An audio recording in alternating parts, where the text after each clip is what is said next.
Join me as you and I and you take a journey to become better writers together and geek out.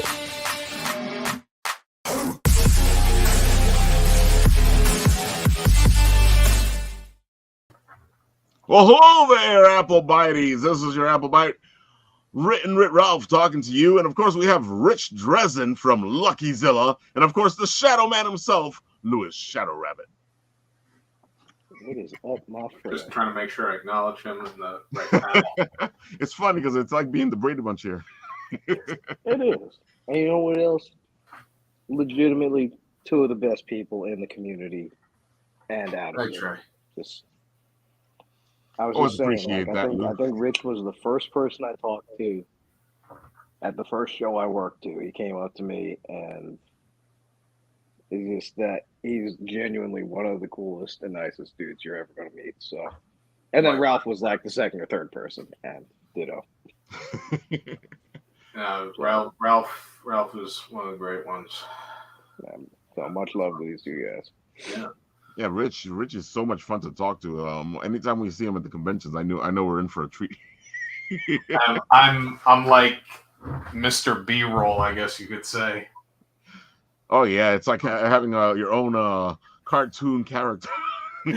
Well, quite literally and figuratively and metaphorically and ritualistically, I guess.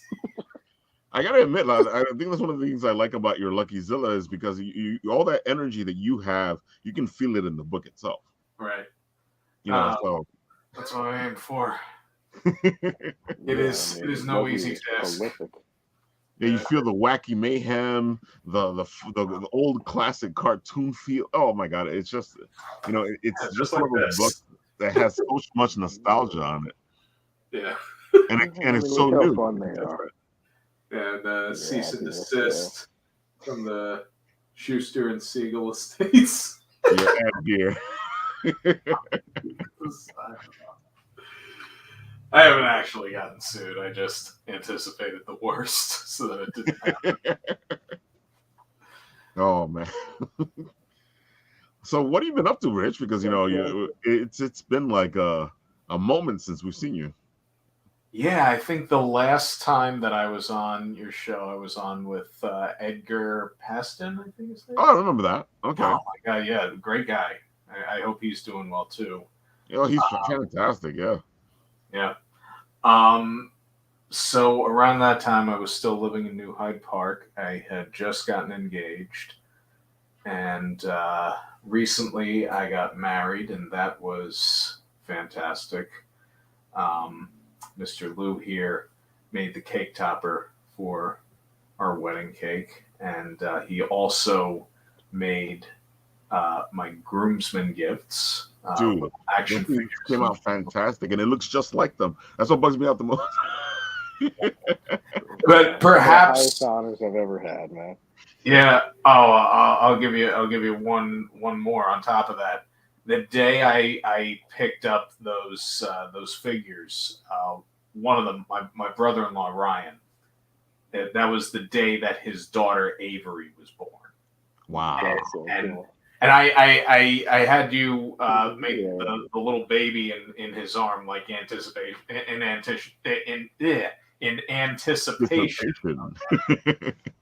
Yeah. I mean, this is a little past my bedtime, but hey, there's nobody forcing me. So since I rolled into these parts, I've been busy. I've made more and more lucky books. You're not kidding. Yeah, let's see. I showed you number 17. Let me show you the most recent one. Oh my god! Let me show you the stack of stuff that I have here. This is the issue. Dude, it's like you went to a comic store. He is a comic store. He's prolific, dude. I don't know how I do it. This came out in June of 22. This is our Pride issue, spotlighting Paula D'Angelo, who was the first trans character that we introduced in the books. This was actually drawn by a trans woman, this cover, Jenna Malone. Great person. She also painted my wife's shoes for our wedding day. Nice. Wow. This Luckyzilla number 30 extends what was Lucky's 300th weekly strip altogether now, featuring many different iterations of Lucky from 1995 all the way to the present day. Cool. Yeah, he's been around a while. The multiverse. Yes, the multi-Luckyverse. This was co-written by myself and Kevin Lasani. It tells a little of Lucky's nemesis, the Ref's backstory, and it gets really messed up towards the end. Like, you have to wonder, like, wow. I mean, this is a kid's comic, and yet at the same time, it's like, wow. It's complex. It's deep. But isn't that how it was when we were kids? The comics would be read them, yet there was adult themes in it. Oh yeah. Kids comic doesn't mean it has to be, basic or anything. It's Exactly. intended for kids, but there can be currents flowing through it. Right. The Mickey Mouse Daily comic strip around 1932 saw the titular character investigating what turned out to be an opium den. Like, this is Mickey Mouse we're talking about. Dang. Mickey. Woo. Yeah. Well, anyways, moving on. This is the most recently published issue of Lucky, number 32, which came out the day after Christmas. Yes, 32. You're reading that right. Sometimes I get caught off guard. And I can tell you're surprised. Yeah, I mean, I've gotten to a point where I start measuring lengths of employment by the number of issues, Luckyzilla issues that I stayed there for. Like, I was at a job for 3 issues of Luckyzilla. I was at a job for 10 issues of Luckyzilla. I was at a job for barely an issue of Luckyzilla. Luckily, it was a triad, and it was anyways, yeah. Work is, but I do freelance work for Trauma Entertainment, and they're awesome. Yes, the same Trauma that gave you Class of Nukem High, Sergeant Kabuki Man NYPD, Redneck Zombies, and the Toxic Avenger franchise. Dude, man, that's a dream job right there. Working for Trauma. Yes. Yeah. Which apparently means excellence in celluloid. It's a Greek word, according to Lloyd. I don't know how true that is because I don't speak Greek, but I'm gonna look into that. Lloyd's a character every time, and he gets a kick out of Cadmus because every time we go see him, he's like, he remembers her exactly, and I'm like, damn, he got something. Yeah, I'll have to ask. I'll have to ask him about Cadma. I think one of the first times I remember meeting you, Cadma interviewed me, and sounds about right. Cadma's like a busy little gal. Yes. No, but I hope she's doing well. She's really busy right now. I'll pass on the greetings. Yeah. I think she might even show up today. We'll see. It'll be a good surprise. Yes. Yeah. I can't remember if I fully answered your question or not. Maybe I went like way overboard, but yeah, I've been. Well, you've been, you actually covered it. You've been busy. You've been doing a lot of things. You got married, dude. The last time you were on was the last time you were in your old house. Yes. Oh, and actually, there was one other thing that I forgot to show. I mean, I'm of course I'm going to show more as the show goes on. This is the script for the next issue of Luckyzilla. This is the script for the next issue of Lucky. The next. And this is the script for what's going to be the last book of this year, due out in probably November. It could very well be December because I'm going quarterly. Last year I released 6 books. 6 books is a lot. That is a lot of books. Yeah. I never thought I would ever do bi-monthly, and then I did bi-monthly for 3 years, and here we are back to quarterly, and it's fine. I feel like you put me to shame though, because you got these nice scripts, all nicely printed out. They look really good. And then I'm usually like, okay, I think I got everything together. You got unmonitored paper. I mean, you are not messing around. Exactly. Well, I started making notes on everything, so I mean, it's like you talk about nicely printed scripts. Wow. I already have stuff marked out. That's amazing. Yeah, I was in Massapequa today getting my my oil changed by my mechanic, who's been working on my cars for 20 years now. He's the only guy I go to. And I was on my way to the library where I was going to draw a few pages of the new Lucky. The library wasn't open. So then I went to Krish's, the iconic Krish's where Jerry Seinfeld apparently used to hang out. Krish's was closed. So then I was like, okay, I'm probably Dunkin' Donuts by the train station. I'll go there, and that's always a good thing. Yeah, I mean, it was the only thing that was open, and then I decided not to go to that library after my car was ready for pickup, and I drove to a bigger library that had more space around it, and they had no heat. So then I decided, well, screw this, I'm going home, and then here I was designing some sets for the new Lucky. I've actually done a lot more 3D modeling as of late because prior to that, I was redressing royalty-free sets that I bought on Turbo Squid and CG Trader, which are great resources for people that are looking to start learning 3D. It's kind of good to know. I mean, it's not for everybody. No, it's but amazing. Dude, I wish I could learn that. I tried to, and I was like, I got my thing. I'm not looking at a computer. Yeah. As far as 3D software, I've used 3D Studio Max. It's great. It's, for the most part, pretty user-friendly. A lot of people love Blender. Blender is nice if you know what you're doing, but you have to be something of an acrobat, sort of like with After Effects. The good thing about Blender is that it's free.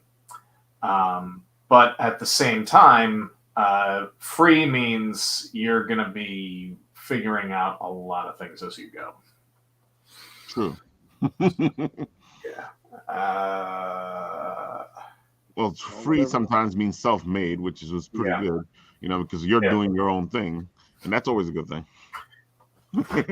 Yeah, I wish this was free, but at the same time, with the number of people that I've met at the shows, be they adults or even children as young as 2, that just take a look at my book and suddenly are just taken by it. And I was like, I want to see what's going on there.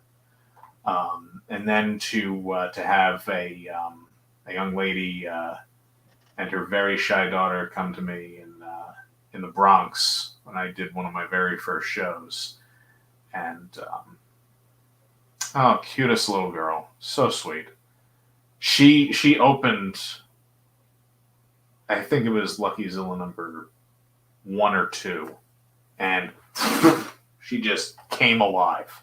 And her mother comes to me later and is like, I think it's a wonderful thing that that you have a main character who's a person of color, because when she sees that, that's very real to her. And that was a very defining moment for me, because it just solidified everything that I was doing up to that point and everything I knew that I had to do, that I really wanted to do, which was not so much be a social justice warrior, but to lead by example. Right. Work that I do. So it's just so important in this day and age. I mean, I try to be optimistic, but at the same time, I can't be. So any optimism I have left goes right into Luckyzilla. So that's probably the best place for it. Oh, definitely.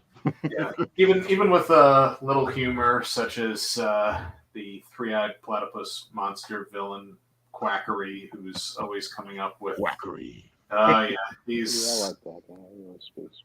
Oh yes. Oh, I could tell you loved Quackery. He was sitting on top of my fridge for a few years, just kind of glaring at people, being like, "What do you want with my fridge? It's my fridge. Don't you see me on top of it? It's my fridge." How dare you open the fridge? Yes. There's some Without getting quackery afoot. topical. No, I love that name. You got the Quackery. total. I mean, you guys got so much work. It's all so consistently good and getting better every time. I mean, you got everything. You got board games. You got books. You got. I mean. Yeah, you're your own company. Yeah, I mean, you got your marketing and sensibilities are like Luckyzilla. very impressive to me. And yeah, and you've got. I mean, you bring a tenacity that's not like intimidating. You know, it's like you're doing your stuff and you're doing it with conviction, and but it's not. I've never got some sort of you said like social justice warrior. Like that gets like a bad connotation to it because people see it like condescending or something. Mm-hmm. I'd say you've always struck me as a guy who like exemplifies the best parts of humanity without bringing in any of the looking down on people. So yeah, because I mean, I feel like if I'm going to look down on people, I'm already doing several things wrong. So I have been in a few groups on Facebook, which will remain nameless, where people were telling me not to get up on a soapbox, and I'm just kind of sitting there being like, if you know anything about cartooning or comics, you might know that a lot of comics began as political comics. The great Thomas Nast with his Tammany Tiger and his less than favorable caricatures of the Tammany Hall politicians. Exactly. In mid to late 19th century New York that were running everything. That was what cartooning was. It evolved into a number of different things made popular by Winsor McKay and his Little Nemo in Slumberland and Dreams of the Rabbit Fiend, which I can't really speak too much about Dreams of the Rabbit Fiend, but I can speak for Little Nemo, which is like one of the most out there comic strips ever made and a very defining example of fine comics art, if there is such a term. I feel like comic books are fine art. It's just like anything else, art is subjective. There's things that I've read that I like, but everyone else doesn't really care for. There's things I don't care for that everybody likes. Yeah, you gotta know what you like. Yeah. Van Gogh died penniless, right? I mean, don't let them tell you what's quality. Mm-hmm. Like I've read some recent comics. I'm not going to say which ones because I don't like to throw people under the bus. I've read comics that I never thought I would read that I thought were amazingly well done. And then I read some other comics that were very well drawn, but I did not care for the story. I did not care for the writing. I'm like, there is nothing here that is bringing me back to this book. And I try not to come off as a critic for two reasons. One, if I was a critic, I would just be a critic. I feel like there is more for me to do than that. So that's why I really stick with what I know. And also, I don't like to tear people down. If something isn't being done right, I will give constructive criticism, or I'll just get back to drawing however many panels of art that I need for the newest Luckyzilla comic. Which, to be somewhat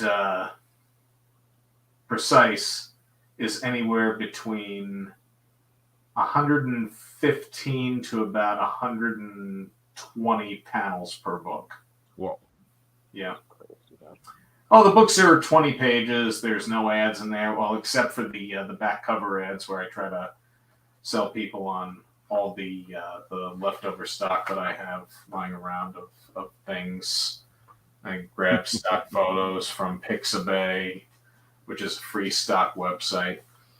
I'll also say that my experiences as a graphic designer have taught me a lot in terms of what constitutes design. And some of it is intelligence and some of it is being resourceful and putting the two of those things together and not stealing images. Which I know there's people that do that anyway, and there's only so much I can say about that. But there are free stock websites where you don't have to pay for the images. You can either give attribution if you feel so inclined, or if no attribution is required, well, use your judgment. So I tend to gravitate towards a little of both because I know that there's also some other people that could use some exposure to, and if I can't afford to give them money, I at least want to give them a shout out. So that's what we like to do here too. Is sometimes and we tell the public all the time. One of the best things you can do is actually share things. Oh yeah, it brings it to a whole new audience. Maybe you can't do anything, you can't support at the moment, but somebody else might be able to. And if you're sharing it, then they can do that, and that helps everybody out. Absolutely. And I mean, it's rare. Oh, hello. Hey, Nathan. Hello. It's rare these days that I've been able to give to Kickstarters only because I'm going to save everyone the sob story, but it hasn't been easy, especially when you save for a wedding and you save for a dream honeymoon to Disney, which was awesome.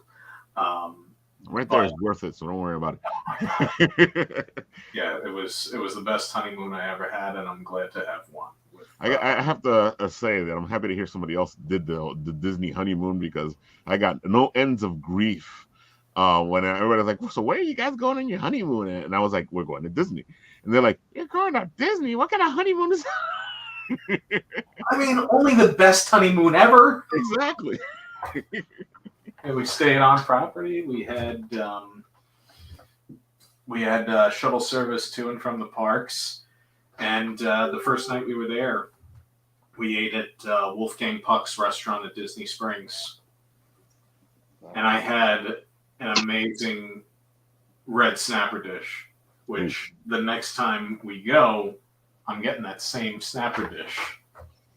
If it's still on the menu, because... Sure. Disney likes to change things up. Yeah, of course. And I mean, I myself also like to change things up every so often. I mean, it's hard, but at the same time, that's also how you grow. Sometimes it helps to sometimes it also helps to turn I things can't stay on on for long, but hi, how is everyone? Cold. Speaking only for myself, I am fantastic. It is great to see you. It's good to see you guys too. I know you guys don't always see me in person, but I'm always there lurking. In the shadows, because she is the Cadma. Like a ninja. There goes Shen going, Cadma! Jen could always hit the button and join the stream too. Come on. Oh, you've been invited, Shen. I mean, Come on, show up your new phone. Could you imagine if who is that guy that I just recently found him on YouTube? He's a guy that hacks into like Zoom meetings and does like ridiculously socially inappropriate things during I know who you're talking about. corporate type meetings, and it's like they're discussing the theory of relativity, and he's like doing Banana Phone by Raffi or something. I'm probably like making that up, that scenario, but it sounds like a good scenario. Sounds believable enough. No, I know which guy you're talking about. And there's another guy that likes to pretend that he's corporate, like part of corporate. So what he does is like basically will spam people, and whoever picks a fight with him, he pretends that he's corporate, responding back to them, roasting them in the comments. And then if corporate ever gets upset, sometimes he's made it to the point where corporate will reach out because they think he's a real like journalist. Yeah. He does all kinds of random pranks online. Right. For his stuff. Yeah. I almost did that with Luckyzilla once on Omegle or Chat Roulette, one of the two. Mm-hmm. It did not go very well. I did not come up with material that I could use. After a while, it got very depressing for me, so I stopped. But you can't win them all. There was a time where I made short videos where I would be eviscerating a particular movie. Mm-hmm. And I stopped doing that after a while because I felt like, one, I was putting in a lot of work, and that was fine, but after a while it wasn't fun anymore. And secondly, I am tearing down someone else's film. I don't like to tear stuff down. Exactly. I honestly have a problem sometimes with tearing paper because I have so much of it.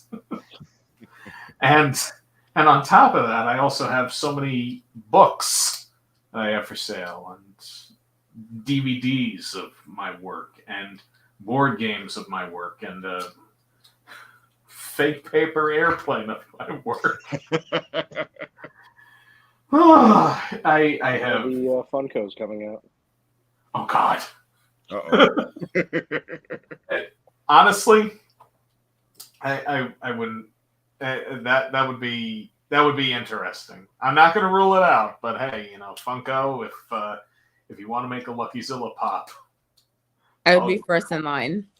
Oh, okay, all right. You just said it, and I'm like, ching. Yeah. Put it out there, man. Yeah. Well, every Luckyzilla game piece that comes with the game comes with that is 3D printed from Lou's original sculpt. And speaking of which, Lou, the dream maker. Yeah. Now you're learning 3D, man. Those 3D prints are a lot more attainable. Yeah, this is Lou's original sculpt of what became the Lucky game piece. I could not get his colors exactly as Lou had them, but maybe for Luckyzilla the movie, we'll turn to these colors. Well, let's see. I'm debating on whether or not I want to share this. Yet. Well, I have so much going on, as you can see already. You've always got something going on. That's why we love you so much. Yeah. I love you too. I mean, I like to try to dip my feet in things that I haven't done. I started writing a musical not too long ago. Ooh. I have not played the cello since I was 13 years old. So that about tells you how much grasp I have on music. But I think a musical might be one of the next steps. Who knows? We'll see. Actually makes sense. More on that. Intrigued. Yes. Well, Ralph has a music background, so you can join in on the musical. Like, I'm totally up for this. You get that, get Munchkin, the whole 9 yards. Hey, maybe if my musical does not work out the way I want it to, I might just go all in and write RoboCop the musical. RoboCop the musical. With a Motown soundtrack. I think Pete is already trying to steal your Lucky because he's like, "Where's Lucky?" He's in witness protection. I feel like if you go to the indie art show, Pete's gonna want to steal the Lucky Man himself. We don't want any. See, look, bring Lucky to the brewery Saturday. Oh, Lucky, don't come. You're gonna be kidnapped. It's a tradition. Apologize, but Mr. Drezen has been incapacitated for He's still like, bring Lucky to the brewery. I don't drink. You're out of luck, Pete. Lucky don't drink. It Of course, appears Lucky had to get going to an emergency. And of course, Indie Art Show this Saturday, where we're all going to be there. Yes. Yep. Uh-oh. I'm looking forward. Don't make me play the snuff video. Yeah, you keep promising to do that, Pete, and I had to video it off your phone. You keep saying you're gonna send it to me, and then you don't send it to me, and then it's like I'm like, okay, all right, play the video. I'm gonna record it because I want it for my. I can call Miss Drezen, and the puppet, is mine. You wish. Oh my God. I have a feeling Saturday is gonna be a lot of fun. well, Pete doesn't know this yet. Uh-oh. But if God forbid something happens to me, Pete actually might get some rights to Luckyzilla. Ooh. So, yeah, carry on the legacy. If God forbid anything happens to me, the puppet, the Newsday's coming soon. Good. Oh, nice. Congrats. That's great. Cool. Congrats, Pete. Still works for Newsday. I had something for him for years that I tried giving to him, but he stopped responding to my emails. You're Newsday famous. You were on the cover of that one, right? Yes. Yeah. I have that somewhere. We've been in this house for a year, and there are still things that I'm going through because I never. That's the way it is. Yeah. It's like I don't collect stuff like I used to. Once in a while, I'm poking around in the record store for laser discs because I'm one of those. I don't know what it is about Laserdisc that makes it so endearing. It must be the artwork, but some of it is also just the simple fact that you got this big old disc that's really shiny, kind of use it as a mirror, and you show it to a 20-year-old, and their mind is just... Dude, I have one left, and I kept it on purpose. And I have it every once in a while. I'll pull it out, and it's like, shing. It looks like the thing that the Predator throws at Danny Glover or something. That's what it looks like. Wait, have you showed Munchkin yet?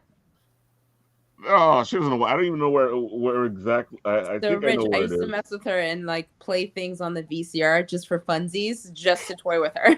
Well, she knows the VCR now. Right. Yeah, take it out just to bother her.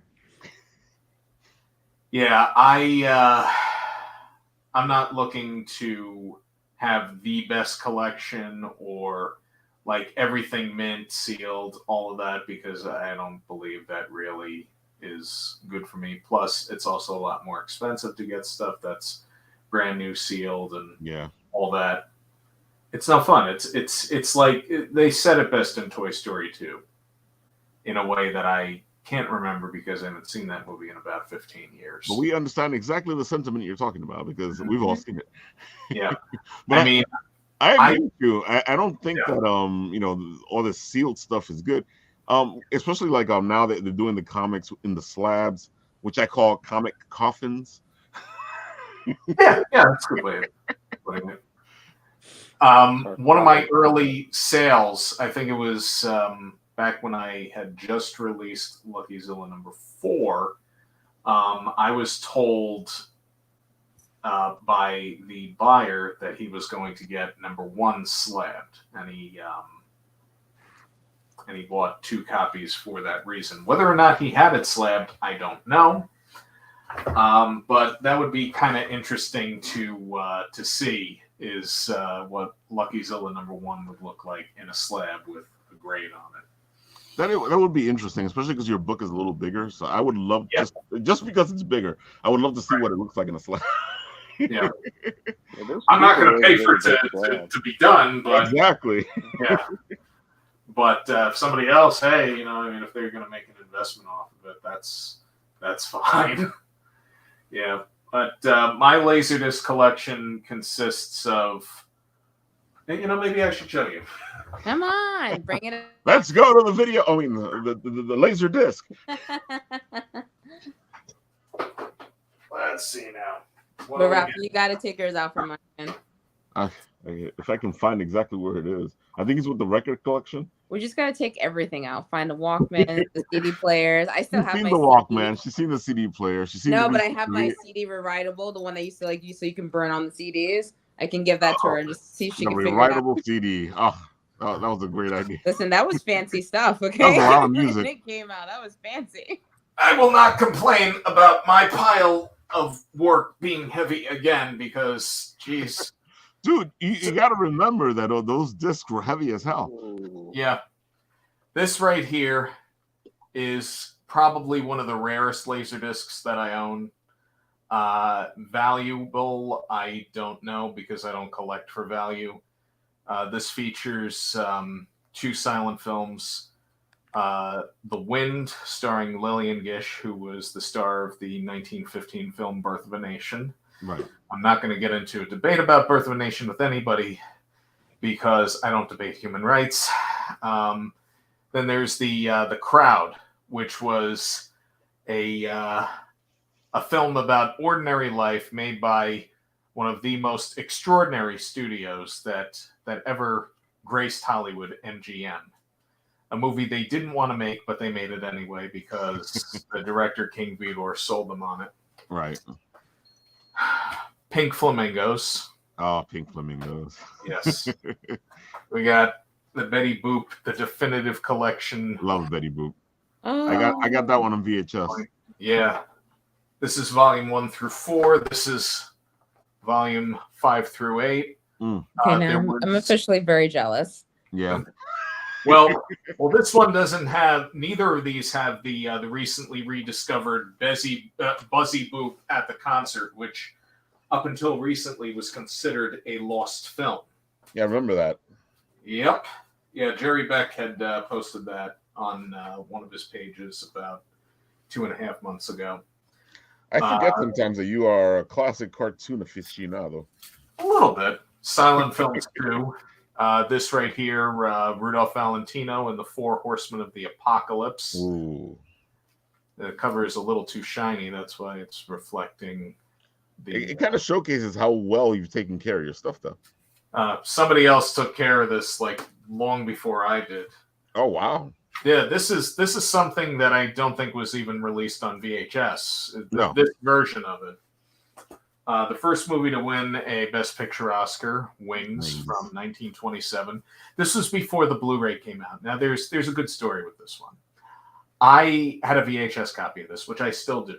Mm-hmm. Never actually got rid of it. And I saw this going for like $50 or best offer. So I figured, okay, I'll make the best offer. I offered $35. Right. Okay, he's never going to go for this. So he took the offer. I said, because you went the distance, I'm happy to pick it up from you. You're on Long Island. Where in Long Island are you? Franklin Square. Oh, okay. I'm in Massapequa. So I went out there. This guy had a collection like a mile wide. Wow. And this was brand new and sealed at the time. So I said, wow. I'm tearing that sucker open. I'm watching this. That's amazing. why I paid $50. No, I paid $35 for this because my VHS copy was wearing down at the time. And wouldn't you know it, about 2.5 months later, I get a notification from Amazon that this is coming out on Blu-ray and DVD. Of course. But adding insult to injury, when I discovered that record stores, on occasion, do have laser discs. Yeah. I found a few record stores that were stockpiled with them. Yep. I'm like, okay, I'm going to hang out here. In my travels, I did come across an unsealed version of this. It was selling for $3. Okay. I was not very happy. after paying $35.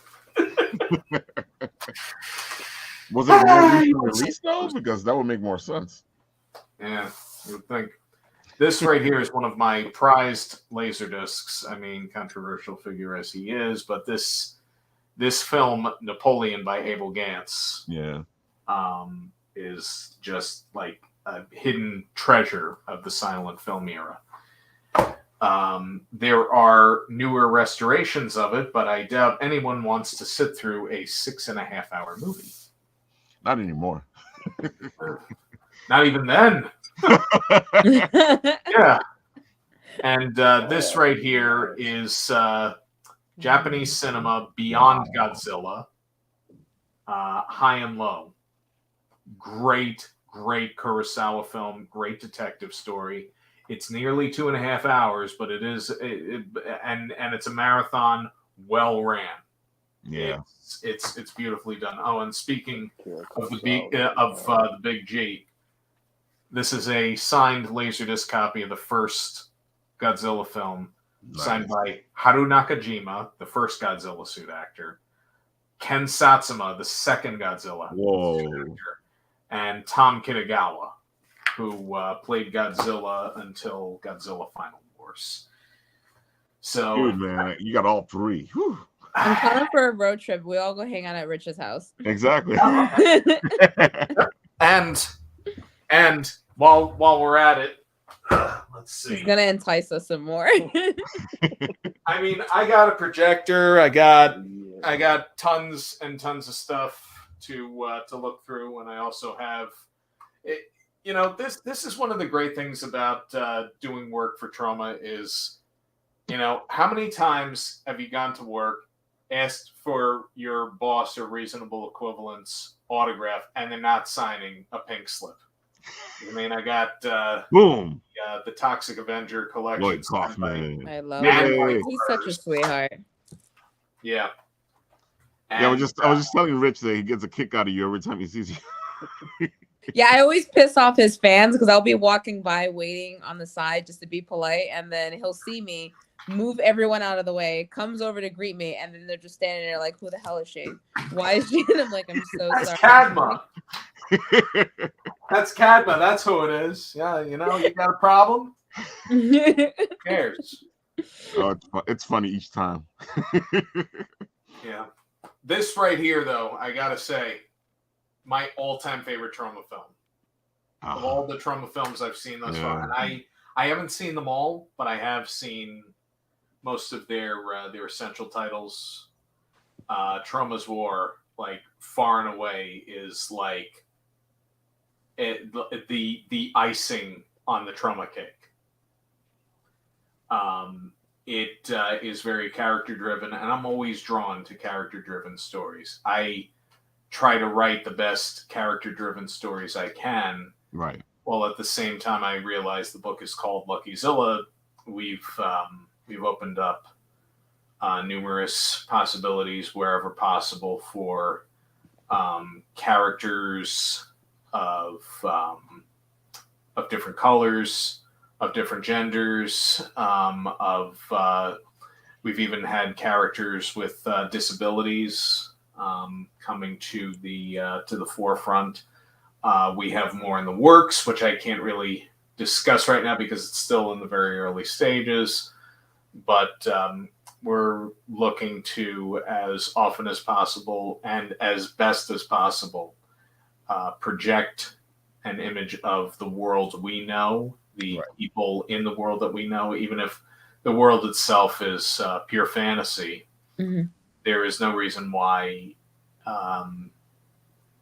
anyone at a certain point can't open up a Luckyzilla comic book and not see themselves. Exactly. I mean, that's my lifetime goal. But even then, I'm never satisfied.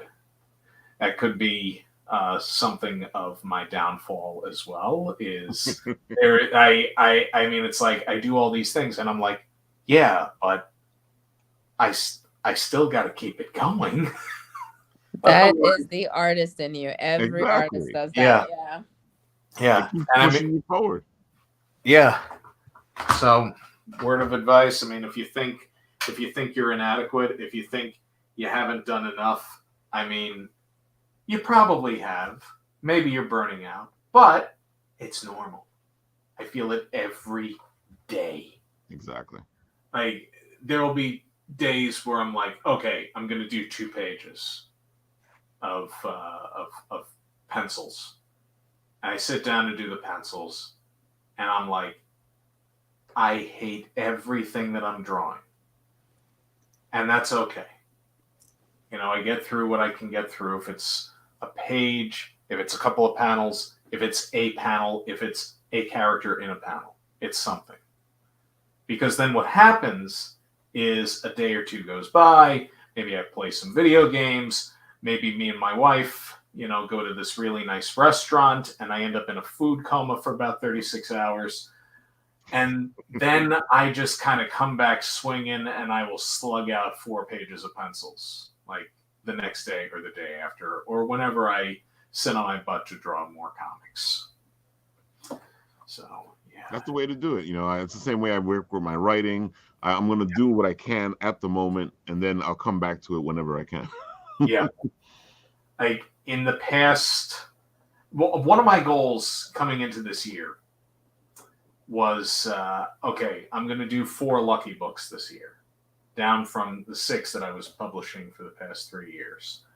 How can I do this responsibly while at the same time maintaining the same level of quality or better in each book? So then I decided, okay, I'm going to write the next 4 books inside of a month.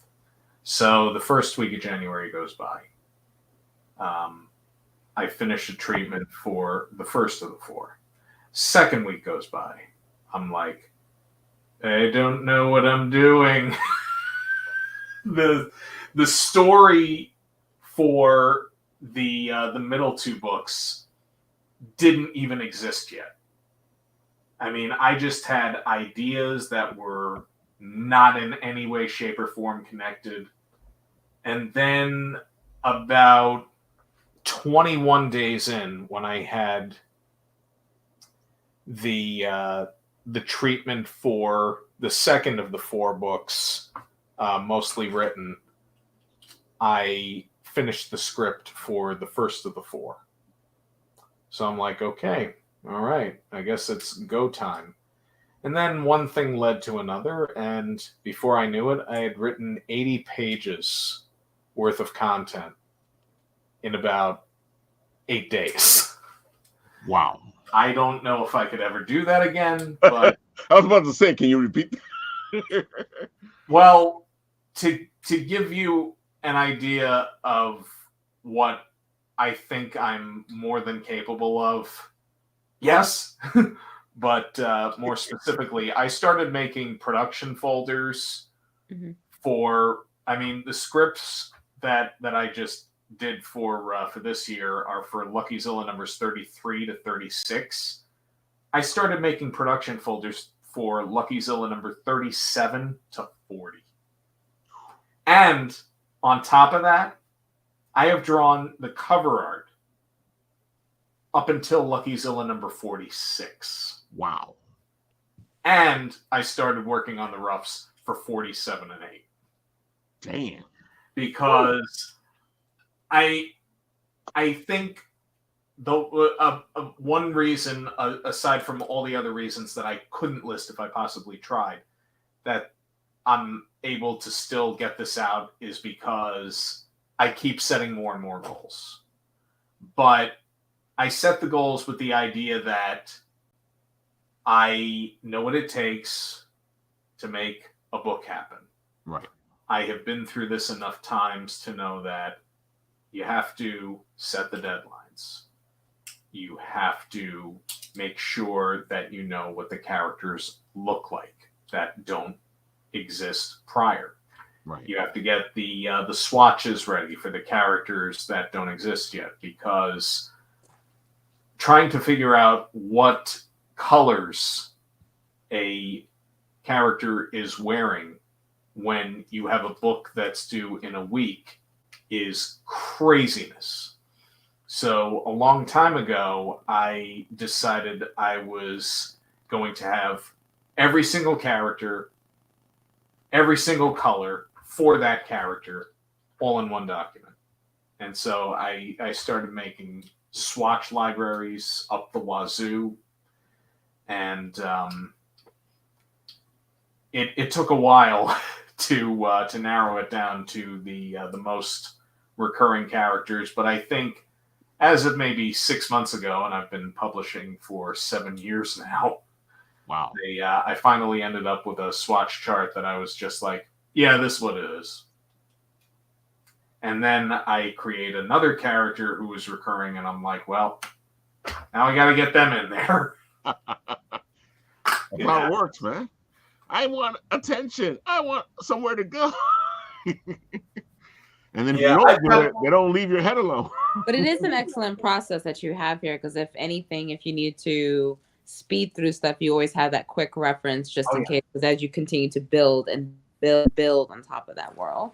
Yeah.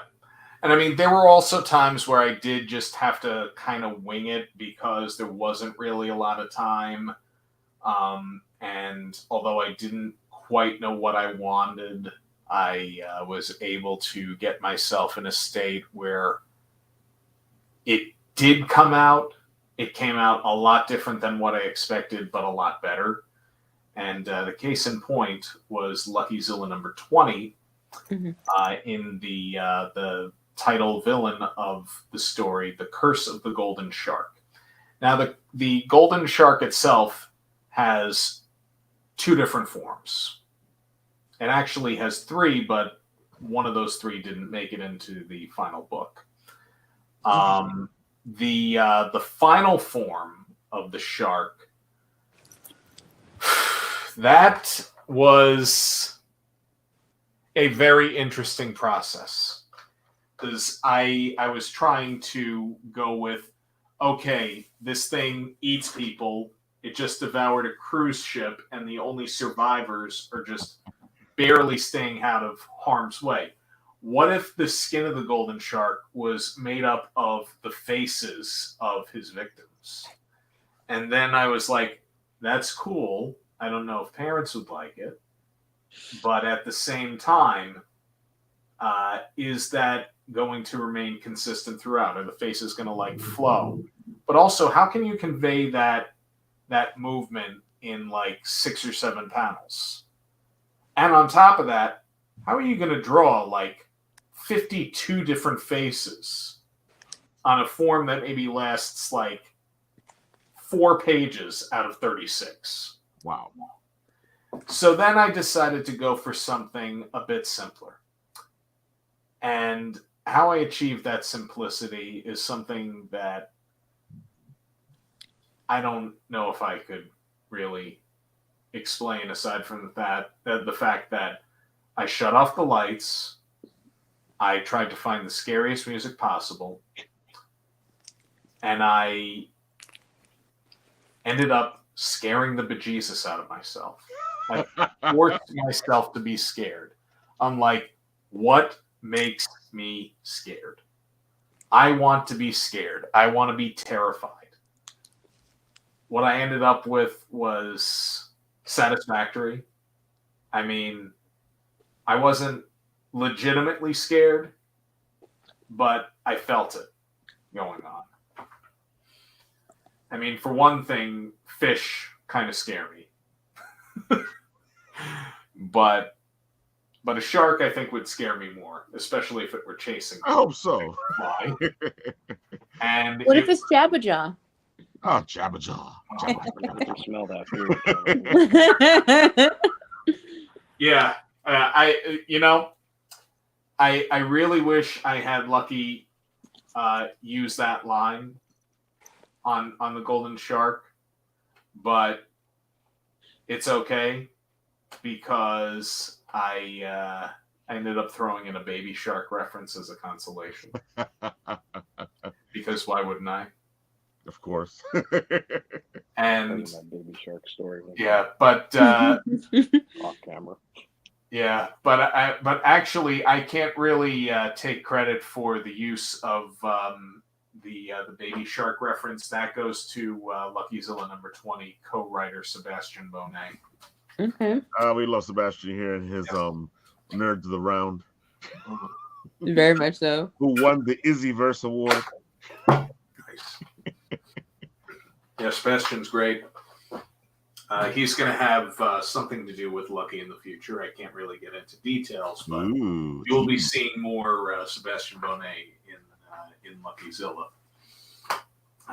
Speaking of Sebastian, it's around here somewhere. Did you vote for him in the Izzy Awards? Of course. You doubted this? Zero? You questioned whether Nerds of the Round would win? No, I didn't question it. I just said they were stacking the cards. Yeah, here's Sebastian's cover for Luckyzilla number 11. Oh, look at that. Great. Yeah. I mean, he basically summed up everything that I was looking to do with this book that I think I succeeded. There's maybe only 2 people that think I didn't achieve it, but that's okay. They will remain nameless. Nobody knows who they are. And chances are they're still working at a place called Topics Pharmaceuticals. Oh, that's funny. Yeah, I know. I'm sorry, Lou. That part. I see Pete's in here going, slamming a Luckyzilla book would be dope, but expensive because it would have to be magazine size. Yes. Yes. It also says Looney Tunes in Babylon has a laser disc. Since when? Because I've been in there many times and they've had no laser discs. I'm gonna have to plan a trip there now. And then he also says, "When do I get a cover?"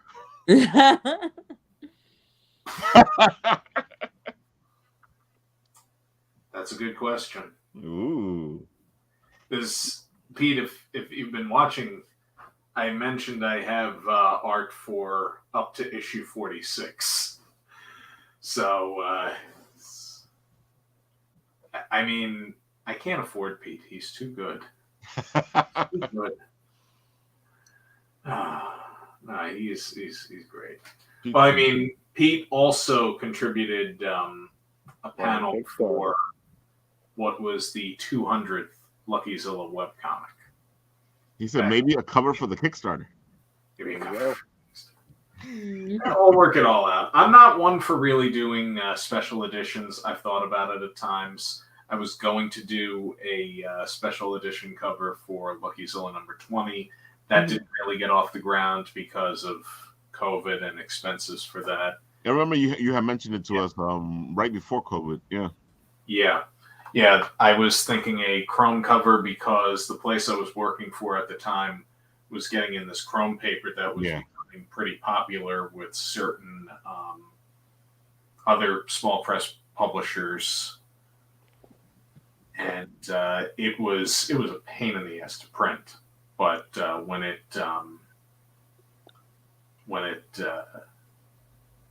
came out of the machine the right way, it looked really good. Pete says you should 100% crowdfund your book, Rich. Well, I could crowdfund it. I could also just do it. That's my problem. It's like if I can do it, what do I need to crowdfund? Yeah. I'm a pain in the ass like that.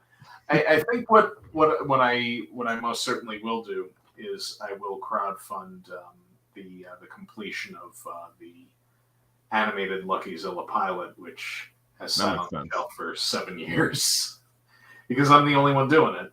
And the last thing I want to do when I get money together after raising it and having no plan for the animation is to just suddenly hand off animation to do to other people, and now what do I do? I got all these production files. How do I divide them up? Who do I give them to?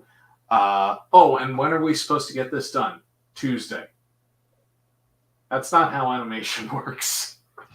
I used to turn around. How animation works. Yeah. Yeah, there were times where I would animate something and whatever I was... crowdfunding gets it on a world stage. I know. I know. It's just I can't stop making comics. I think that is a very good thing a very good problem to have. Look how beautiful that I'm looks. gonna have to agree with Ralph on that one. That book looks beautiful. Yeah. This was co-written by me and Chris Leonito and Christian Baez, who has given me a lot of really good ideas, including villain Royal Flush's suit of armor, the Mucozord. The Mucozord. And you speak of Sebastian, and look what happens. Yarr. Yarr. Sebastian Bonet. Yep. From Nerds of the Round. Yes. You should check them out on Tuesdays. Yes. Oh, and let's see. The #1 show agreed upon by all fan bases. Yes. Or at least it should be. Because if it's not, well, It's ranked right up there with the Izzyverse on Mondays. Izzyverse on Mondays. And you're not even talking about it came from the radio on Wednesdays? If they're still doing a show. Oh, yeah. It came from the radio. There's a show Wednesdays at 7:30 p.m., usually once a month. Gave me a heart attack there. I was about to say, what do you mean if it came from the radio? Dude, yeah. I was like, what? I go on their page and I don't see anything. What are you talking about? He's constantly I'm not joking. I can go on their page and I see nothing. He's constantly posting. Oh, no. His show, yeah. It came from the radio. He's constantly posting what he's doing. Usually you see the post come up on Tuesday or Monday, depending on how busy Mark Torres is. Right. Man is a busy Knowing Mark man. Torres, Mark Torres is busy because Mark Torres is Mark Torres. Mark Torres, yeah. Mark Torres from It Came From the Radio. Matt, can you tell us a little bit about Mark Torres? He's busy. Oh, I was waiting for the impersonation. Yeah, but what would I say? You guys already did all that. You guys don't want to do the impersonation. It's good he's back on the scene. Ran into him at what was that? One of the last cons were at Cradle. Oh yeah, we did see him. Yeah, it was great seeing him. Even took pictures. Wait, you guys saw him at Cradle? Wasn't it at NCon? MCon was December 3rd, I think. Yeah. MCon was a week before. That's where I sat next to him and yeah. Another that was the last time he was out in his episode. By another Long Island legend. Long Island Legends. Yeah. MCon, a show I will one day work, although every single time it happens. Conflict of interest. Let's see. Y'all want to laugh, but look at the books I've been on. Monster campaigns all over the place. Plus, with all the books Rich already has, there's no reason he can't be on an Antarctic press. Yeah, Antarctic press is cool too. He posted. He's saying that Mark posted this Mark, week. posted this week. He was at both. Yep. MCon was in April. Cradle was in May. Makes sense. Yeah. He was in both of those. He'll be there this weekend. Oh, we have just heard that Mark Torres from It Came From the Radio will be there this weekend at the Indie Art Show. Nice. Saturday at the Great South Bay Brewery. Yeah. Interesting. Yeah, I was only at Great South Bay for the very first time at the last Indie Art Show that I attended. And I was just blown away at how well they treat the Indie Art Show there. It's very encouraging, and I think, knowing that it's Pete, he always puts on a great show. Yeah, exactly. Yep. We love ourselves some Indie Art Show. It's always a lot of fun. It's always amazing. Mm-hmm. I feel really bad at all the stuff that we've talked about tonight. And the one thing that I wish I had on me to show you sort of in person was a tool that was used at my wedding. And Pete can relate how this must have his impressions of it. And Pete, you can type in your impressions on this. I wanted something to launch flower petals. I originally said, "Yeah, let's make a flower Uzi." You left yourself open. Yes. Oh, Peter. Oh, Peter. So our wedding's efficient. Right. Her husband works for Con Ed as an engineer. Interesting. And so we were out at dinner one night. She was just getting a sense of who we were as a couple because she's known my wife for many years. And so I'm talking with her husband, and he's a big Trauma fan, so that was kind of cool. I was telling him the stuff I was doing for Trauma, and then we got to talking about the flower Uzi, which by this point was the flower bazooka. And he was like, even before I described it, he's like, "I can make that for you." I'm like, "Well, how much do you want for it?" He's like, "Yeah, let me pull together some parts, and I'll let you know." He didn't end up charging me for it. So the rehearsal dinner, yes, yes, yeah. Did he make another one? Well, it still exists. It's under my desk at Trauma. Wow. It sort of reminded me of the laser that was used in Class of Nukem High. And I think we still have the original prop laser from the original Class of Nukem High. Wow. Because I tried to compare the two, I think, at one point, and then they moved it, and I couldn't find it.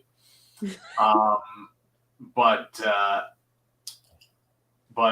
we're at the rehearsal dinner. Jared tells me that he finished it. And I was like, "Oh God, I can't wait." And then we see him the morning of the wedding, and he walks in with this thing. It must have weighed like 25 pounds. Now it weighs a little less because it doesn't have all that air pressure in it. So, and I had someone who was filming the wedding. So you actually filmed this? Ooh. We filmed he filmed everything but the flower bazooka. Because he didn't see it coming. But someone else. Oh, somebody else did. Okay. Somebody else got it. It's in the wrong aspect ratio. Which I'm a pain in the ass about. But sorry. Cursed. But I think I already did that a while ago. No, it's an animal's name. It's not a curse word. Yes. You had donkeys after a while.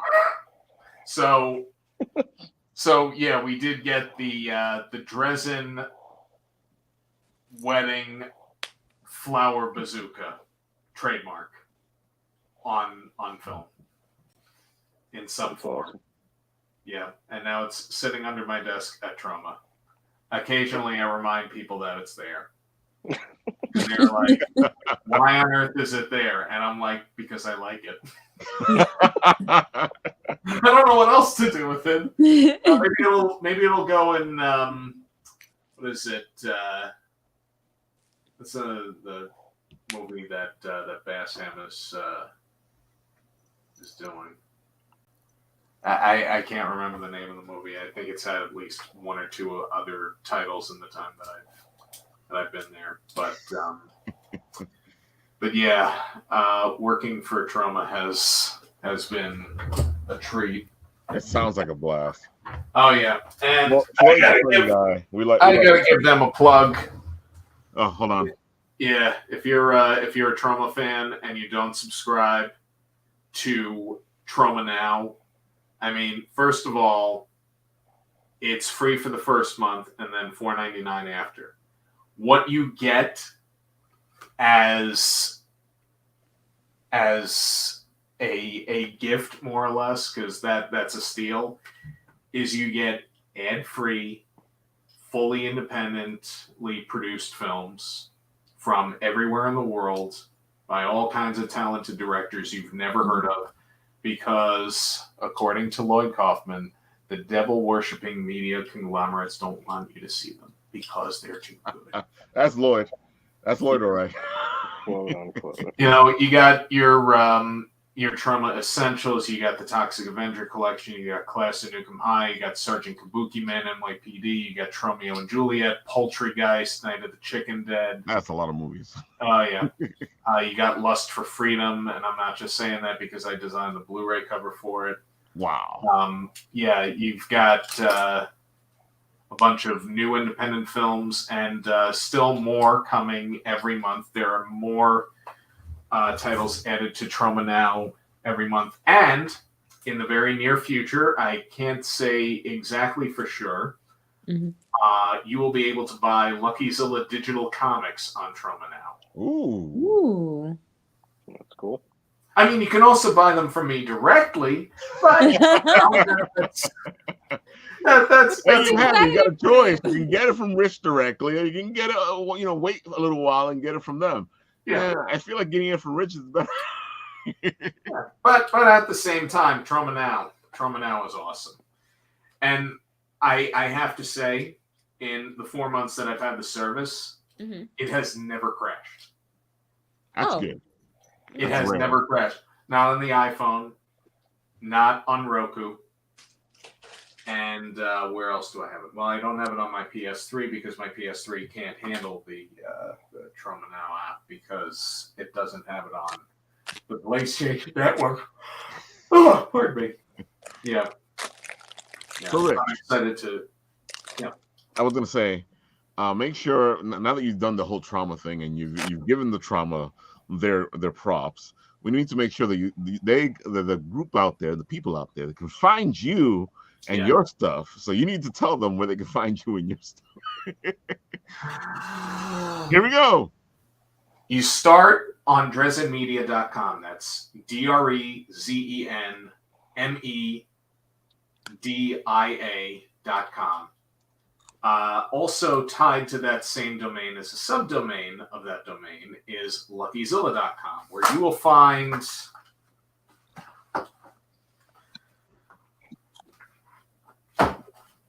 find all of my stuff. This isn't all of it. This is just a rough approximation. Yeah, go ahead. Show it off. I feel like picking up and show it off again. Okay. You can get the new Luckyzilla number 32. You can get Luckyzilla number 31, and I'll turn that right side up.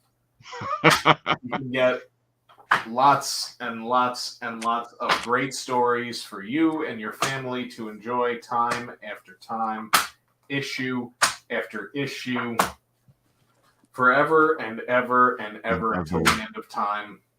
Yeah. Look at how much stuff he has, man. Woo! I've got too much stuff, and I want to share it with you. You will also find me on Facebook and Instagram at Luckyzilla Comics. You will find Luckyzilla also on Twitter and Tumblr and Mastodon and Hive at Luckyzilla. Let's see.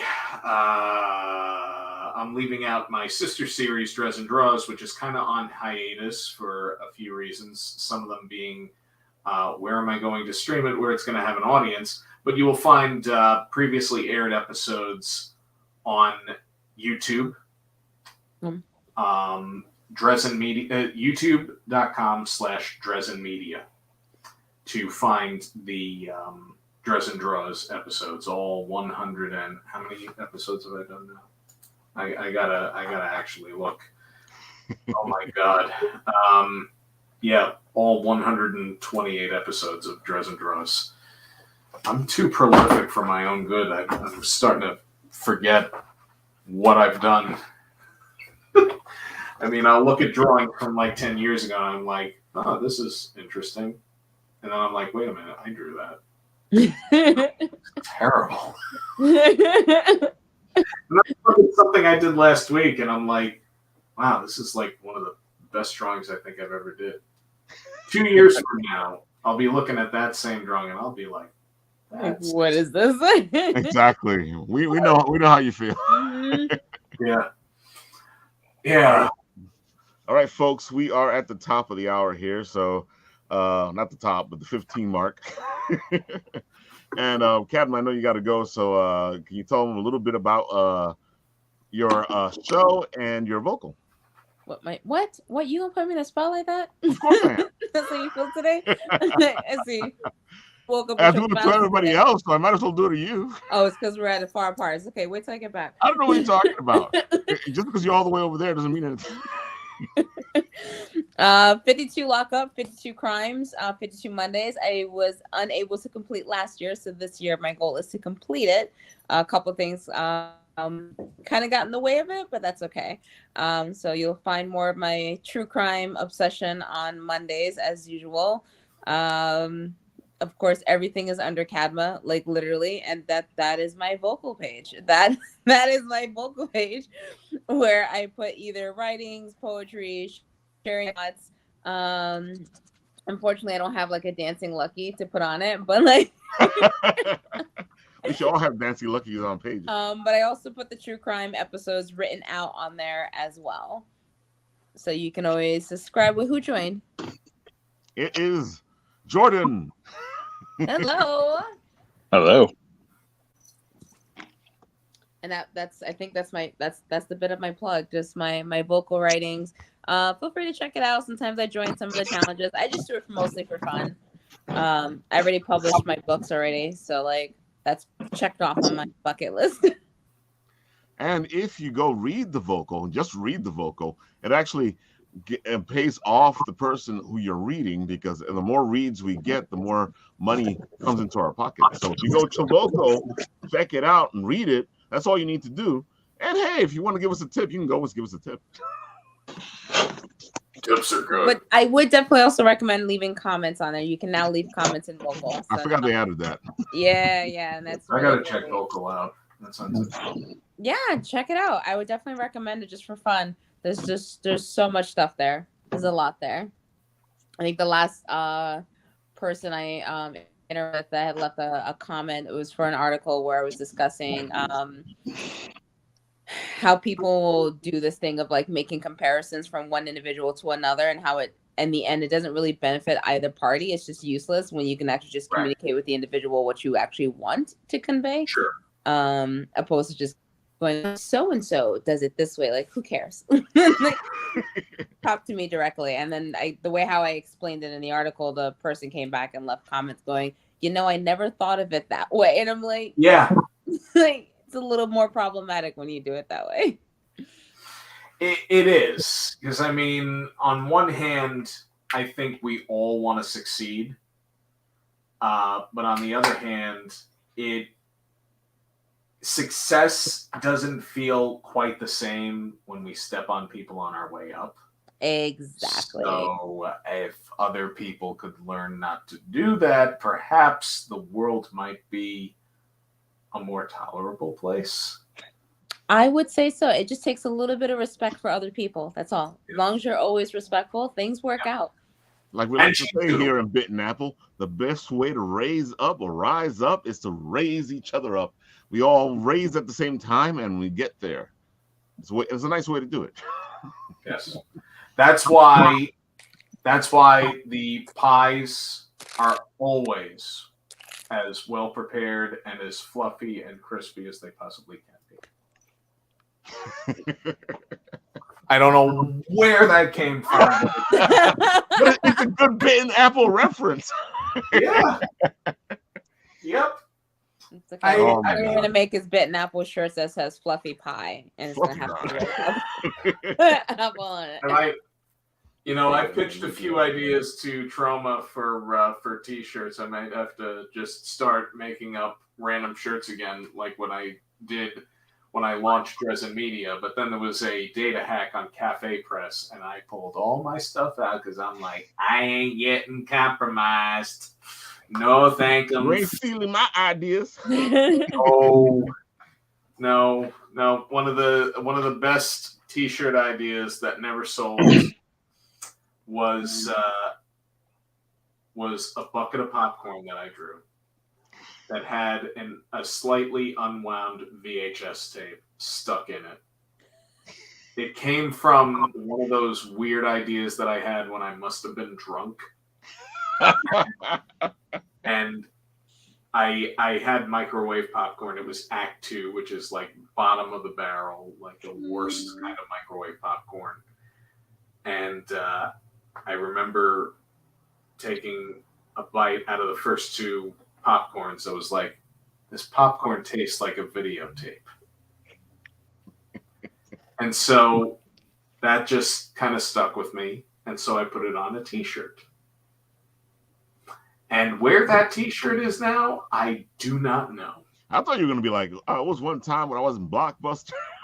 And they had that bundle they would sell at Blockbuster that nobody remembers anymore. But I'm all I remember. T-shirt. I like the idea. And don't worry, I do the same weird thing. I have my Teespring store, but all the stuff that I make in there is stuff that I want. So I just put it up there like, okay, I want this. If you like it, you can buy it. But like, this is for me.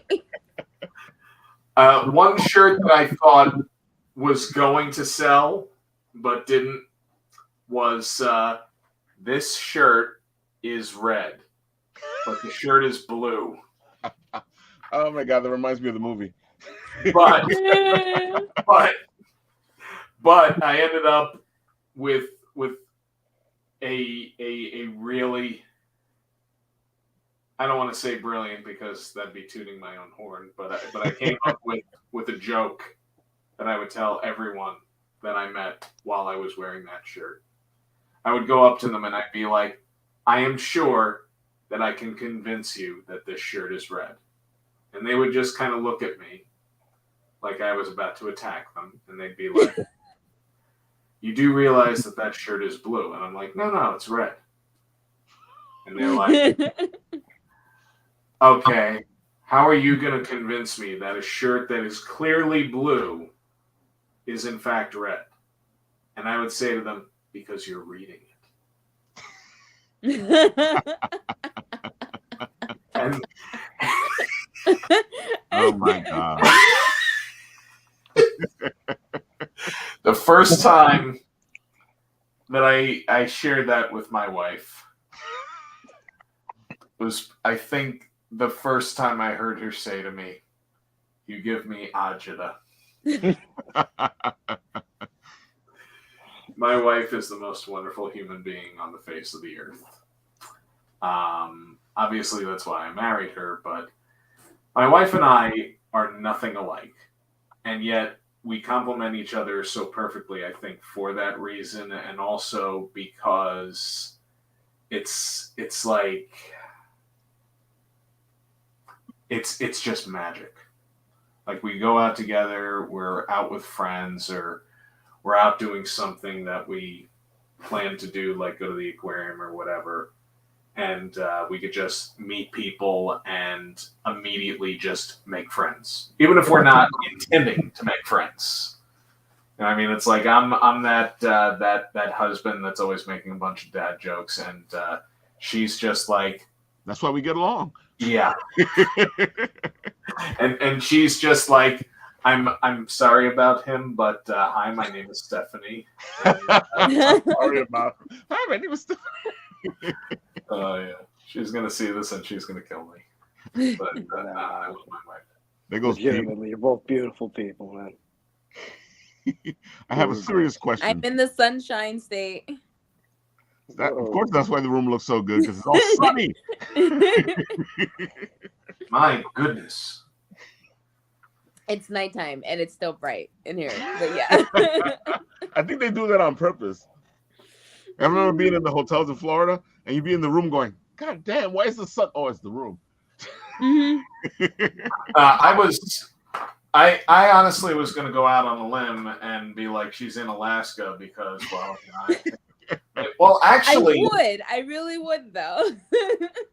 But isn't Alaska like dark around this time of year, or am I just making stuff up? I believe it is around this time of year.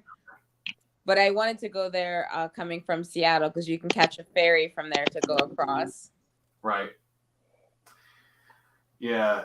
Steph and I have been planning to go to Seattle to visit one of her cousins, and we've also planned to go to Atlanta. for a trip, and we're also looking for other places to go in the near future to just get away for a few days. We've done Hershey. We loved Hershey. We have yet to do Atlantic City. Good place to go. Definitely. I definitely want to do AC. I've been to Boston, but I think I would enjoy Boston more if I went with somebody. That sounds like a lot of fun. Yeah. So you didn't get to go to the tea in the harbor? Oh, the tea in the harbor. They let you use the museum there. They let you throw the tea. You can have my tea. Yeah. When I went to Boston for the first time, I was en route to Kids Con New England, which is run by Emily Druin, great cartoonist. And I had stopped in Boston just purely on a whim. And they were doing a tribute series to Leonard Bernstein for his centennial at Boston Symphony Hall, and I had always heard of the Boston Pops.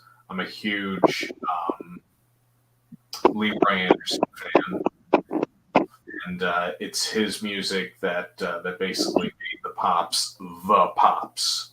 Mm-hmm. So I bought tickets. I was originally going to see them. I think it was like 2:00 in the afternoon, and it was maybe like $200, which I was like, who the hell is going to see some for $200? Then I looked at the 7 p.m. show, and it was like $30, and I'm like, all right, fine. You got to go back. You have to go to Boston and then see if the Cheers bar is still open. That was out there for some modeling job. It was for something. They wanted maybe like a yoga thing or whatever. But since I was going out there, I made a point to make sure I stopped at the Cheers bar. I still have my Cheers glass, and I listened to the theme song while I was having a beer. If it's still open, make sure you go back there. You take Stephanie, and you guys go there and have a blast. That sounds great. And it's funny. You just reminded me of something else. One of the very first trips we took together as a couple was Mystic, Connecticut. Ooh. Mystic was wonderful. Mystical? Yes. But the thing I remember best from that trip, aside from seeing Green Book in this little mom and pop movie theater, was we went to Mystic Pizza and ate Mystic Pizza while watching Mystic Pizza in Mystic.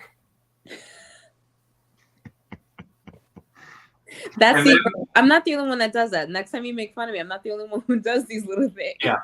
And we took the Mystic Pizza home from Mystic Pizza. And then watched Mystic Pizza. Oh my God. The Mystic. That's a really mystical thing. And getting back to my friend, the Wings Laserdisc movie. There was a time I gathered friends together to watch the movie Wings while eating wings. From a place called Wings over Farmington on Wednesday, which Hooters typically terms Wings Day. Wings Day. Oh my God. That's perfect. I could have substituted the soundtrack for the movie with Paul McCartney's Wings. But that would have maybe been a little ostentatious. I don't know. All right. So let's see. Who's next? Mr. Shadow. What are you going to say? Nothing. Stop by the brewery on Saturday for a great show. Check out Luckyzilla and all of his awesome work. And yeah, it's awesome to see you, Cadma. You're the best. These guys here. Yeah, nothing, man. Keep spreading that love. Come on. As Lou was talking about there it is, the Great South Bay Brewery, which is in the art show. And we're all going to be there this Saturday, hanging out, having fun, and of course, enjoying the convention. So go to the Great South Bay Brewery and enjoy the Indie Art Show.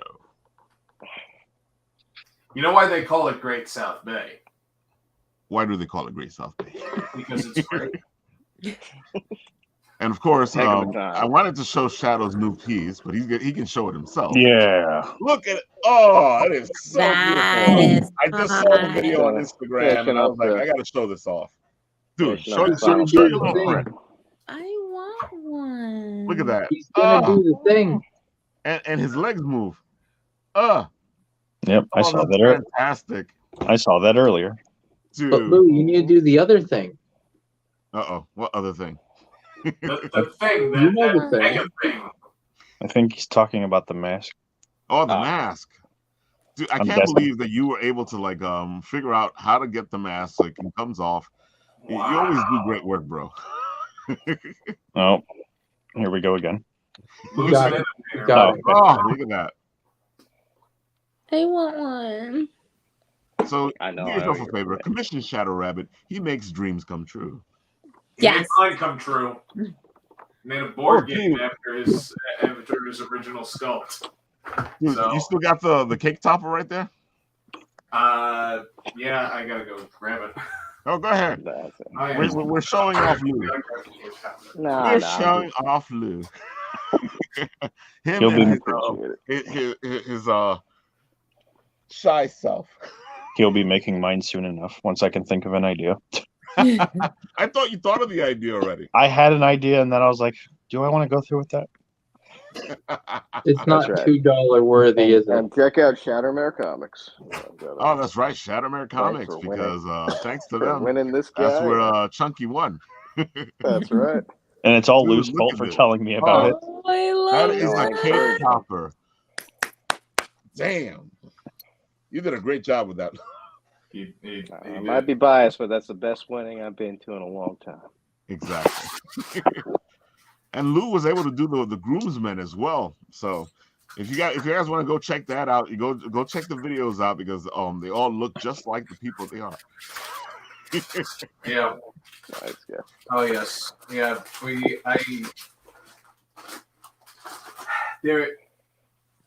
I can't say enough great things about my wedding. Not just because it was my wedding, but because it was like the greatest day of our lives. And we keep hearing from people that it was one of the best days of their lives. And I'm like, either we're really good at bringing people together, or, we've just got a whole bunch of people in our corner that love the heck out of us and just want the best for us. And maybe we bring out the best in them. So Exactly. a little bit of all of I think it's that one, man. I think it's that one. yeah. Yeah, you guys are amazing, dude. Oh yeah. That was a credible wedding too. Well- Mostly because it was you guys doing it, but also, well done. Heck of a party. Well, it wouldn't have been the same without you. And those of you that couldn't make it or that we couldn't invite, we were celebrating you in spirit there too. So, Oh, you had all our blessings, so don't worry. yes. Mr. Mason, what do you got? Who? You, Mr. Retron, Oh, whatever you want to call yourself. Well, there is a link that is in the chat. Link in the chat. The link's I in tried the to send you a chat. link. I'm sorry. I'm doing this all on my phone, so I'm like, Oh, did it not work? I think I didn't click on it because I was afraid it would turn off my stream. All right, But here I we think go. I sent it. The linky link, the linky links, the linky links. Here we go. Boom. Yes. So this is an event that's happening February 7th that I am aware of at least 2 people that we have done interviews and helped promote. The only one that I can currently remember off the top of my head is Crystal Hearted Cat. I know there's a second person. No, they're awesome. There's a second person going there because I saw them post about it, but it was on their stories and it has been more than 24 hours, so I can't find it. But I know there's at least 2 people that we know that are going to be there. So if you are free on February 7th and happen to be in Manhattan, check out this cool little holiday bazaar with different vendors going there. And yeah. There you have it, folks. And of course, Mr. Nat, do we have to talk about some other person who's in while watching us right now? She won't let me because Won't she let doesn't want to be on the stream. Wait. She won't let you talk about the fact that Flushmallow is an amazing artist. And you guys really need to go check out her stuff because, she can't stop me from saying, look at Flushmallow and her amazing artwork. She's just someone you should check out. She does great work. And recently she also did this amazing little Kickstarter with Bitsy Tandem, where she was able to bring Genshin and Pokemon together for these beautiful pins. So check out Flushmallow. Yeah, Flushmallow on Instagram. Yeah, Is there anywhere else we can find her? And on Twitter, and she has like accounts everywhere else because I made sure she did that so that she has her name, even though she found it annoying, but she will thank me later. There you have it, folks. Flushmallow. Mr. Chunky, are you ready? Yep. Hocus Pocus. So Hocus, hocus, pocus. all right. March 25th, 26th, Bowling Green, Ohio. Chunky, Come it's a party. Come see us. So you have it. Mr. Chunky's going to be at the convention. And are we going to be talking about the fact that that Chunky is actually another monkey who's not dead? No. But he was involved in the Epstein murder. We're not supposed to talk about that. The Hillarys are going to come after us. Good. So when is that again, Chunky? March 25th and 26th, Bowling Green, Ohio. There you have it, folks. And the name of the convention is? Marathon. There you go. And of course, we were just talking about Mr. Pocus Hocus. Hocus Pocus. Go ahead, Mr. Chunky. I mean, you ask me to do this every time. Of course. You should be ready. It's a good book. It's a good time. You should check it out. Read it. Who's it by? Good old Alan and Will. What else have they done? Grandma Chainsaw. And Horace Goes to Hell. There you go. There we go. There you have it. 4,558 at the moment. 163 backers. 15 days to go. Which Also, means we can get them up there. So also, go check them out. 2 days left. Well, 2 days left. 2 days left on the Dirk Manning shirts and hoodies. That's right. Dirk Manning, fantastic shirts. Yeah, they look great. I'm trying to figure out where to get the money for so I can have the T-shirt. We'll see what happens. It ends at midnight tomorrow. Well, midnight Friday. So Dirk Manning is a great writer. Yes, he is. I highly recommend checking out any Dirk Manning book anywhere. You mean like this? Ooh. Haunted Highlands. Yes, hell yeah, Haunted Highlands. I actually it's amazing. Yeah, I actually. Oh, look at that. We all got. Yeah, I've been reading this one. Seats, That's a good one. Haunted Highlands. Hold on. There we go. Man, look at everyone pulling out their Source Point press books.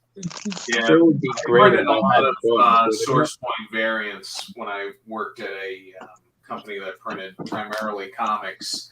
They got a lot. They got the Source Point account for some stuff that turned up at. I can't remember the name of it, but it's located.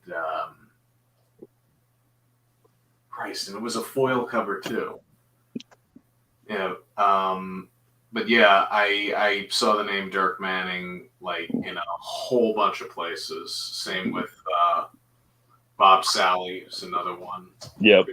Bob's a good guy too. Yeah. Look at that. He's still showing stuff off over here. Hold on. So Mr. Ree one. Yep. Yeah, that's Mr. Ree.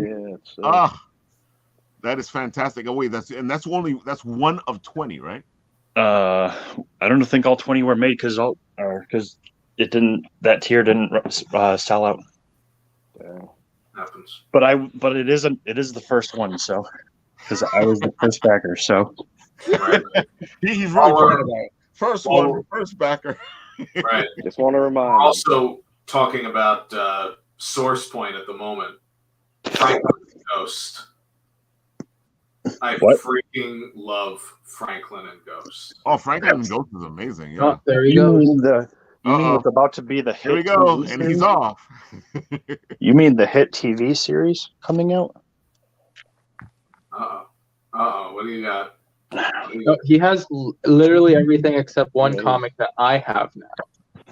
That I'm about to Franklin and debate. Ghost. Woo! Fantastic. Is that the trade or is that the number one? It's the trade. Okay, gotcha. Yeah, I didn't print the trade. I only printed number one. I actually printed the number one that had the Incredible Hulk number one tribute cover. Oh, cool. Yeah, I thought. Yeah, Garrett Gunn is another one that's very underrated. I as much as I enjoyed Franklin and Ghost, and I think Franklin and Ghost is amazing. I enjoyed the tie-in Warcorns. Oh, Warcorns was dope. Yeah. That is right here. Ta-da. Yeah, yeah. Gunny's my favorite character, easily. Yeah. Amazing. Like, I mean, what other comic book do you know of that has ever been made in the history of comic books? You open up the first page, and you got a whole bunch of jacked up unicorns sitting around a table, and one of them is eating crayons. Yep. I can think of a couple, but they aren't safe for saying on it. I knew you were going to say that. I dare you to name another. I dare you to name another Source Point book. I dare you. Uh-oh. A double dare. Parallel metal cover. Something with Dracula. What? Parallel metal cover. I don't think he ever made a medal. It's the one that Izzy gave away. Yeah. Cult of Dracula. Well, no, that was Cult of Dracula. Oh, let's see. What else can I name? Although Parallel is I'm coming mad at back that. with another print, I'm so though. mad at that wheel too, because it literally showed me, and then for like 5 seconds, and then it moved to the next person. Let's see. The Rejected. Jordan, Izzy might come on this weekend, so the journey for that book is only going to start. Have that too. You still have been fighting over this thing for a while. Look at that. Rotten Tail. You got Rotten Tail? I have all of his books. Dang. Yeah, so Chunky joined us because he was a great Source Point press fan, and he knew a lot about their stuff, and you know, we love fanboys here. I'll tell you another Source Point book that I don't think gets enough Love. Yeah, that's the word I'm looking for. The Love She Offered. You got me there. Ah! Yay! Wait a minute, is that a Source Point book? Hang on one second.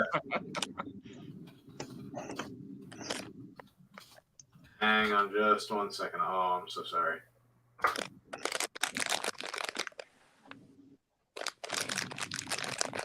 What's that? Jordan, how many signatures do you think I'll get this weekend on the book? I don't know, man. Are you still trying to do that? Stop trying to I'm mess not with me. joking about this. This is an actual journey that book is going to be in. Oh my god. I mean, I'm just that's trying to fun. mess it up to piss Jordan off. Nah, Okay, it is. he's going to love it. So it is a Source Point book. All right, so you stumped Mr. Jordan. Yeah, Wow. but All not. right, folks. Here we go. We are at the end of the show. We are past our time by a lot, but we've had a lot of fun today, so I can't say nothing. And of course, you all know what happens on the show when we get to the end of the show, and I just do the little thing that I do, and I go, I press the button, and where are we stopping?